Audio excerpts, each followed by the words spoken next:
Օրինակ ինձ համար ամենամեծ զարմացնող եւ հաճելի նորությունը այն է, երբ որ մեր տարբեր համայնքների ղեկավարները ասում են, դե գիտեք, բնակիչների հետ պայմանավորվել ենք, այս բաները, ստեղի այս ինքնական ավտոտնակները ապամոնտաժելու ենք եւ այգի ենք կառուցելու։ Այն օրն էլ իհարկե ուղիղ եթերում է տեղի ունեցել խոսակցությունը, բայց ասում եմ, այսինքն համաձայնվել են բնակիչները, ասում են այո, համաձայնվել են։ Երկրորդ անգամ եմ հարցնում, ասում են համաձայնվել են եւ երբ որ շատ պնդում են, ասում են լավ, դե ասենք 30 ավտոտնակ կա, մի հոգի կարող է չի համաձայնվել, բայց դա կապ չունի։ Սա շատ կարևոր process է։ Այս նշանակում է, որ մարդկանց ստեղ ուրիշ բան կա, իմ կարծիքով ստեղ կա նաեւ քաղաքացու եւ քաղաքային իշխանության հարաբերությունների խնդիր, որովհետեւ այդ հարաբերությունների, երբ որ հազար ներողություն, երբ որ մարդը տեսնում է, որ համայնքի ղեկավարը ստեղ իր հորոխբոր, աղբոր դասարանցու համար տարբեր տեղեր sense գարաժների տեղեր չի վերցնում եւ ընդհակառակը ջանքա գործադրում նոր կանաչ տարածքներ ավելացնել, մարդը ասում է, բայց մի րոպե, մի համայնքն է, ինչի ես պետք է իմ մասնակցությունը չունենամ դրան։ Եվ դա շատ կարևոր, շատ գեղեցիկ եւ շատ հաճելի process է, եւ դա մի բան է, ինչի կապակցությամբ մենք պետք է շնորհավորենք իրանց եւ շնորհակալություն հայտնենք այդ մարդկանց, որ այսպիսի արձագանք են տալիս եւ իհարկե Երևանում էլ այդ process-ը կա, համոզված եմ եւ դա շատ լավ նորություն է։ Իհարկե Երևանը մեր մայրաքաղաքն է եւ հանրապետության ամենախոշոր բնակավայրը եւ մեր բոլոր խնդիրները, որ մենք տարբեր տեղերում ունենք, ստեղ խտացված են եւ ավելի շատ են երևում եւ մասնավորապես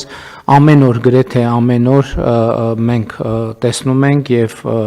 նամակներ ենք ստանում, ահազանգներ, պահանջներ, խնդրանքներ կապված խցանումների խնդիրը լուծելու հետ եւ մենք աշխատանքային խումբ ենք ստեղծել, հույս ունեմ, որ այդ աշխատանքային խումբը լուծումներ կառաջարկի, բայց նաեւ հաշվի առնելով դարաշրջանը, ոնց որ թե մենք այդտեղ էլ արհեստական բանականությանը պետքա ավելի ու ավելի մեծ դերակատարում վերապահենք, բայց մյուս կողմից էլ պետքա հասկանանք ոչ մի փողոց, ոչ մի քաղաք անսահմանա, չգիտեմ ոնց են թարգմանում, բեզրազմեր հայերը ոնց է անչափ չի էլի, ինքը մեկա չափ ունի ցանկացած փողոց եւ մենք պետք է հասկանանք, որ այս իրավիճակը ստեղծվում է նրանով, մենք պետք է ավտոմեքենաների ներմուծման վիճակագրությունը տեսնենք եւ հասկանանք, որ մեքենան գալիս է մտնում է այդ նույն փողոցը, բոլորը գալիս են մտնում են, ընդ որում հիմնական ժամերին հիմնական փողոցները պարզ են եւ բայց ամեն դեպքում ստեղ աշխատանք պետք է անենք Հիմի հույս կա, որ մի բան կարանք անենք այդտեղ, համեցեք։ Վարչապետ, միանշանակ հույս կա եւ իրականում մենք շատ շուտով կոմիտեի նիստով եւ նաեւ կառավարության հաջորդ նիստով հուսանք կքննարկենք Երևանի թիմն օրենքը, որտեղ որ ունենք նոր կարգավորումներ, մասնավորապես օրինազանց վարորդների եւ ավտոմեքենաների կայանման սխալ վայրերում կազմակերպելու դեպքում,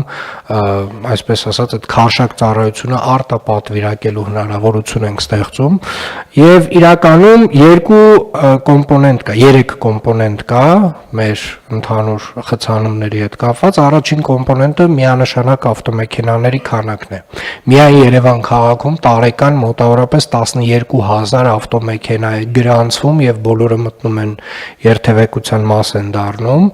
եւ նաեւ հարակից մարզերից էլ նույնպես ավտոմեքենաները այդ թիվը չեմ բարձրաձայնում, մոտ մի այդքան էլ հարակից մարզերում է տեղի ունենում։ Երկրորդ կոմպոնենտը իրականում մեր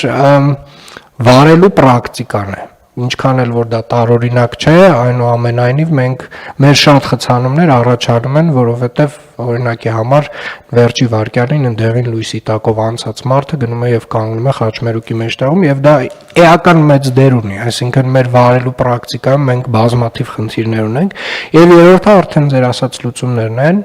որոնք որ կարող են այս երկու խնդիրների ինչ որ տրամաբանությամբ լուծումների դեպքում էականորեն մեղմել իրավիճակը եւ մեր տեսլականը գլոբալ առումով այն է, որ Երևան քաղաքում պետք է գերակայի հանրային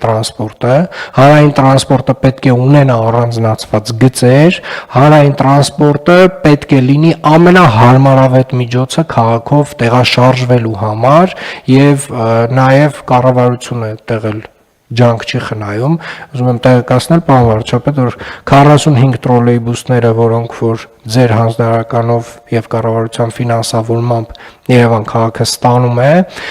մի փոքր ուշանալու են կապված Իրանում իրավիճակի հետ, բայց մայիսի կեսերին 45 տրոլեյբուսները կհասնեն Երևան։